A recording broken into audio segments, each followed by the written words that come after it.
ನಮಸ್ತೆ ಎಲ್ರಿಗೂ ವಿದ್ಯಾಸ್ ಕಿಚನಿಗೆ ಸ್ವಾಗತ. ನಾನಿವತ್ತೊಂದು ಚಿಕನ್ ಸ್ಪೈಸಿ ಹೇಗೆ ಮಾಡೋದು ಅಂತ ಒಂದು ಹೇಳಿಕೊಡ್ತಿದ್ದೇನೆ. ಇದು ದಾಲ್ ರೈಸಿನೊಟ್ಟಿಗೆ, ಅಂದರೆ ನಮ್ಮ ಆಚೆ ಮ್ಯಾಂಗ್ಳೂರ್ ಸೈಡಲ್ಲಿ ಕೆಂಪನ್ನ ಮಾಡ್ತೇವೆ ನಾವು, ಕುಚ್ಚಲಕ್ಕಿ, ಅದರದ್ದು ರೈಸಿನೊಟ್ಟಿಗೆ ತುಂಬ ಒಳ್ಳೆಯದು. ಈ ಚಿಕನಿಗೆ ನೋಡಿ ಸ್ವಲ್ಪ ಒಂದು ಸ್ಪೂನ್ ಹಳದಿ ಮತ್ತು ಉಪ್ಪು ಹಾಕಿ ಸ್ವಲ್ಪ ಹೊತ್ತು ಇಡಿ, ಅದನ್ನೊಂದು ಫಸ್ಟ್ ಹಾಗೆ ಕಲಸಿಟ್ಕೊಳ್ಳಿ. ಆನಂತರ ಒಂದು ಪ್ಯಾನಲ್ಲಿ ಸ್ವಲ್ಪ ಆಯಿಲ್ ಹಾಕಿ ಅದಕ್ಕೆ ಸ್ವಲ್ಪ ಒಂದು ಅರ್ಧ ನೀರುಳ್ಳಿ, ಸಣ್ಣದಾದರೆ ಒಂದು ಫುಲ್ ನೀರುಳ್ಳಿ ಮತ್ತು ಕರಿಬೇವು ಹಾಕಿ ಇದು ಸ್ವಲ್ಪ ಕಾಯಲಿ. ಇದಂದರೆ ಮಸಾಲೆಗೆ ಅದರದ್ದು ನೋಡಿ ಹೀಗೆ ಚಂದ ಮಾಡಿ ಸ್ವಲ್ಪ ಕಲರ್ ಚೇಂಜ್ ಆಗಲಿ ಆಯಿತಾ. ಅದರದ್ದು ಬೆಳ್ಳುಳ್ಳಿ ಹಾಕ್ಕೊಳ್ಳಿ, ಒಂದು 7-8 ಬೆಳ್ಳುಳ್ಳಿ ಹಾಕ್ಕೊಳ್ಳಿ. ಬೆಳ್ಳುಳ್ಳಿ ಹಾಕಿ ಅದರಲ್ಲಿ ಸ್ವಲ್ಪ ಕಾಯಲಿ. ಕಾದ ನಂತರ ಇದರಲ್ಲಿ ನಾವು ಈ ಮಸಾಲೆಗಳನ್ನೆಲ್ಲ ಅದರಲ್ಲೇ ಕಾಯಿಸಬೇಕು, ಬೇರೆ ಇಡಬೇಕಂತ ಇಲ್ಲ. ಸ್ವಲ್ಪ ಇದು ಕಾಯ್ತಾ ಇರ್ತದೆ ನೋಡಿ. ಮೆಣಸು ಉಂಟು, ನಾನು 1.5 kg ಚಿಕನ್ ತಗೊಂಡಿದ್ದೇನೆ, ಒಂದು 10-12 ಮೆಣಸು ಹಾಕ್ಕೊಂಡಿದ್ದೇನೆ. ಇದು ಅಂದರೆ ಅಷ್ಟು ಖಾರ ಇಲ್ಲ ಆಯಿತಾ. ಮೆಣಸು ಮಸಾಲೆ ಮಾತ್ರ ಒಳ್ಳೆಯದಾಗ್ತದೆ.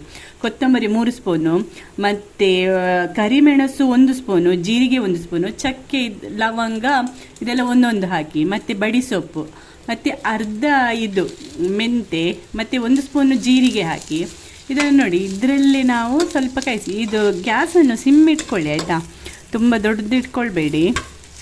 ನೋಡಿ ಅದರಲ್ಲಿ ಸ್ವಲ್ಪ ಕಾಯಬೇಕು ಈ ಮಸಾಲೆಗಳೆಲ್ಲ. ಅಂದರೆ ಸಿಮ್ಮಲ್ಲಿ ಇಟ್ಟರೆ ಅದರದ್ದೆಲ್ಲ ಕಾಯುವಾಗ ಸ್ವಲ್ಪ ಸ್ಮೆಲ್ ತುಂಬ ಒಳ್ಳೆಯದಿರ್ತದೆ. ಫಸ್ಟ್ ಮೆಂತೆ ಕಾಳನ್ನು ಹಾಕಿ ಒಂಚೂರು ಅದು ಕಾಯಲಿ. ಆನಂತರ ಉಳಿದ ಮಸಾಲೆಗಳನ್ನೆಲ್ಲ ಹಾಕಿ ನಿಧಾನ ಮಾಡಿ ಫ್ರೈ ಮಾಡಬೇಕು. ಅಂದರೆ ತುಂಬ ಸ್ಲೋ ಇಟ್ಟು ಸಿಮ್ಮಲ್ಲಿಟ್ಟು ನಿಧಾನವಾಗಿ ಅದನ್ನು ಈ ಮಸಾಲೆಗಳನ್ನೆಲ್ಲ ಒಂಥರ ಅದು ಅಂದರೆ ನಮಗೆ ಒಳ್ಳೆ ಸ್ಮೆಲ್ ಬರ್ತದೆ ಆ ರೀತಿ ನಾವು ಫ್ರೈ ಮಾಡಿದಾಗ.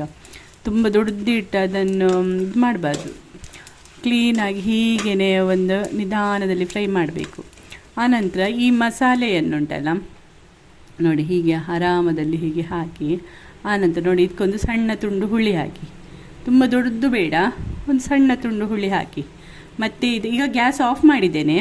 ಆನಂತರ ಹಳದಿ ಪುಡಿ 1 ಸ್ಪೂನ್ ಹಳದಿ ಪುಡಿ ಹಾಕಿ, ಆನಂತರ ಇಲ್ಲಿ ಕುಕ್ಕರಲ್ಲಿ ಸ್ವಲ್ಪ ತುಪ್ಪ ಹಾಕ್ಕೊಂಡಿದ್ದೇನೆ. ಕುಕ್ಕರದ್ದು ಪಾತ್ರೆ ಇಡಿ, ಯಾವುದು ಸಹ ಪಾತ್ರೆ ಇಟ್ಕೊಳ್ಬೋದು. ನೋಡಿ ಇದರಲ್ಲಿ ನಾನು ತುಪ್ಪ ಹಾಕ್ಕೊಂಡಿದ್ದೇನೆ, 2 ಸ್ಪೂನ್ ತುಪ್ಪ ಹಾಕ್ಕೊಳ್ಳಿ. ಆನಂತರ ಸ್ವಲ್ಪ ಆಯಿಲ್ ಸಹ ಹಾಕ್ಕೊಳ್ಳಿ, ಅಂದರೆ ಒಂಚೂರು ಒಳ್ಳೆಯದಾಗ್ತದೆ. ಆ ತುಪ್ಪ ಮತ್ತು ತೆಂಗಿನ ಎಣ್ಣೆ ಹಾಕಿ 2 ಮಿಕ್ಸ್ ಮಾಡಿ ಹಾಕೊಳ್ಳೋದಂದರೆ ನೋಡಿ ಒಂದು ಪಲಾವ್ ಎಲೆ ಹಾಕ್ಕೊಳ್ಳಿ. ಅದಂದರೆ ಸ್ಮೆಲ್ಲಿಗೋಸ್ಕರ ಅಷ್ಟೇ, ಒಳ್ಳೆ ಪರಿಮಳ ಬರ್ತದೆ. ಇದಕ್ಕೊಂದು ಬೆಳ್ಳುಳ್ಳಿ 7-8 ಬೆಳ್ಳುಳ್ಳಿ ಸಣ್ಣದು ಕಟ್ ಮಾಡಿ ಹಾಕಿ, ಅದಂದರೆ ತಿನ್ನಲಿಕ್ಕೆ ಸಿಗಬೇಕು. ಆನಂತರ ಶುಂಠಿ ಸಹ ಹಾಕಿ ಒಂದು ಸ್ವಲ್ಪ ತುಂಬ ಅಂದರೆ ಕಟ್ ಮಾಡ್ಕೊಂಡು ಹಾಕ್ಕೊಂಡು, ಪೇಸ್ಟ್ ಹಾಕಬೇಡಿ, ಇದನ್ನು ಹಾಕಿ. ಮತ್ತು ನೋಡಿ ಅದಕ್ಕೆ ಕರಿಬೇವು ಹಾಕಿ, ಕರಿಬೇವು ಸೊಪ್ಪು ಹಾಕಿ ಅದಕ್ಕೆ. ಅದು ನೋಡಿ ಒಳ್ಳೆ ಕಾಯಿಲಿ, ಇದು ಬೆಳ್ಳುಳ್ಳಿ ಸಹ ಶುಂಠಿ ಸಹ ಅದು ತುಪ್ಪದಲ್ಲೇ ಕಾಯಬೇಕು.